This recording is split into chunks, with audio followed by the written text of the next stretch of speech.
Have you ever imagined having to pretend to be someone else every single day? Not for fun, not as part of a show, but just to get through the day. In video games, that's called strategy. But in real life, often it's a challenging necessity. Today, I'd like to explore Hitman, a game centered on stealth, disguise, and deception, and consider how its mechanics surprisingly mirror the real-life experiences of many neurodivergent individuals. Camouflage as gameplay and as life. In Hitman, you play as Agent 47, a genetically engineered assassin sent into highly guarded locations with one goal: to eliminate your target without being seen. To succeed, you wear disguises: a chef's uniform, a hotel staff outfit, a security guard's vest. But the clothes aren't enough. You also have to perform the role. In Miami, you can walk straight into the pit lane disguised as a mechanic, but just wearing the jumpsuit isn't enough. You have to act like part of the crew, hold the right tools, work on the car, and move with the team. Stand around awkwardly, or fumble with the wrong equipment, and suspicion builds fast. In Bangkok, you might pose as hotel staff, but walk into the wrong room, linger too long, or take the wrong item, and suddenly people start asking questions.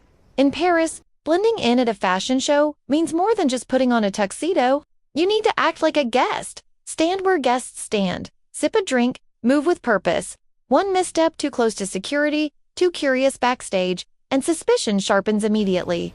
The game constantly reminds you, people are watching. NPCs are programmed to notice tiny inconsistencies. A glance too long, a gesture that doesn't fit, a tool that doesn't match the uniform. Stand still too long in the wrong place and suspicion rises, the music shifts, the tension builds, you're being observed, judged, and if you slip up, you're exposed, your cover is blown. You fail the mission. Of course Hitman doesn't simulate everything. No one notices if your smile looks forced, if your tone of voice is slightly off, or if your eye contact feels unnatural. The game doesn't ask you to interpret body language, navigate small talk, or mirror someone's expressions. All the subtle, exhausting parts of passing in real life, but within its boundaries, the game captures something essential: the pressure of performing a role under constant scrutiny, that tension, that fear of being caught. For many neurodivergent people with autism, ADHD, or social anxiety, that's not a game mechanic. That's life. Masking survival, not performance. In real life, this concept is called masking, the act of suppressing your instincts and behaviors to appear normal or socially appropriate, not because it's enjoyable, but because it feels safer from judgment, exclusion, or even bullying. Just like Agent 47 learns to imitate a waiter or a mechanic, many neurodivergent people learn to mimic expected behavior in order to avoid standing out. That can mean practicing small talk as if it were scripted dialogue, forcing a smile at the right moments, or holding eye contact even when it feels deeply uncomfortable.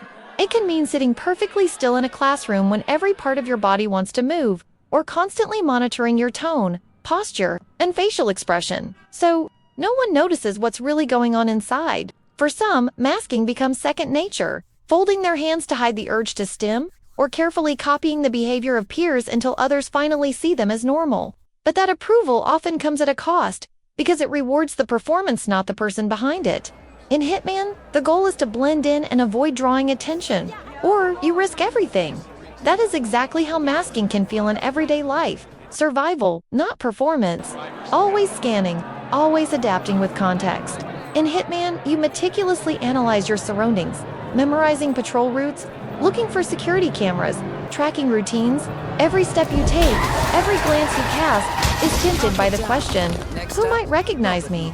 Who could be a threat? You're not just playing, you're assessing danger in real time. That same intensity defines masking for many neurodivergent people. It's an invisible, high-stakes vigilance monitoring whether they talk the right amount, appear engaged, deliver humor well, and present body language appropriately. Even nothing momentarily feels safe because the brain remains on background alert. This isn't just a metaphor. It's rooted in research. Autistic adults describe camouflaging as a driven effort, hiding, stimming, mirroring gestures, scripting facial expressions, all to avoid stigma or exclusion. Over time, this relentless self-monitoring becomes exhausting, contributing to burnout, anxiety, depression, identity loss, and sometimes suicidal ideation. Moreover, camouflage is often more visible in women, which can delay or obscure diagnosis altogether. Think of the Colorado mission in Hitman, where everyone is armed and one wrong move could expose you. The game manufactures this stress intentionally, but for many neurodivergent individuals, that edge of detection tension isn't contained within a level. It's how life often feels. In Hitman, once the target is eliminated and the exit reached, the mission ends. The tension drops. The suit comes back on. The music fades. You walk away. For people who mask, the mission never ends. Every day brings a new level. School, work, a family dinner, the grocery store, or even the dentist's waiting room. Each setting demands a slightly different disguise. At school, it might mean sitting still when your body wants to move, raising your hand at just the right moment, and moderating your reactions so you don't draw unwanted attention. At work, it's about projecting professionalism, controlling your tone, maintaining polite small talk, and suppressing signs of stress or frustration.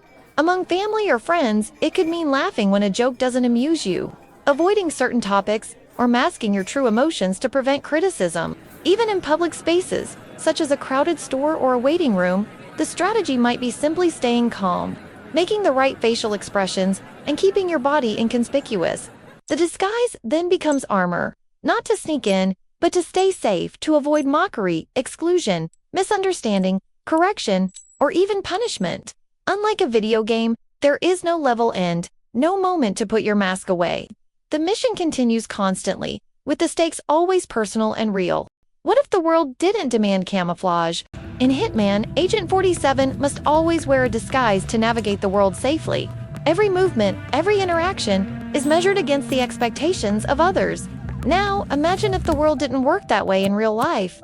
Imagine a world where no one had to mask themselves to be accepted, where people could move, speak, and act freely without constant fear of judgment, exclusion, or punishment. The constant background calculation, watching your tone, your gestures, your expressions would no longer be necessary. It's not that people couldn't choose to adapt if they wanted, but they wouldn't have to. The world itself wouldn't demand performance. You wouldn't need a disguise just to stay safe. And that is the difference between a Hitman level and real life. For some neurodivergent people, the mission never ends, but in an ideal world, it could. In games like Hitman, camouflage is a tactical choice, a tool to achieve a goal. In real life, masking can feel eerily similar. Careful observation, subtle adjustments, constant monitoring of how others perceive you.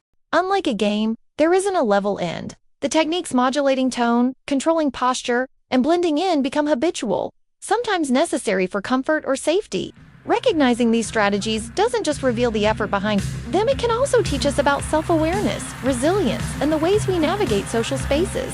Masking may not be required by law or society, but it is real, and understanding its similarities to a game of stealth, its costs, and its lessons can help us think more clearly about how we choose to engage with the world.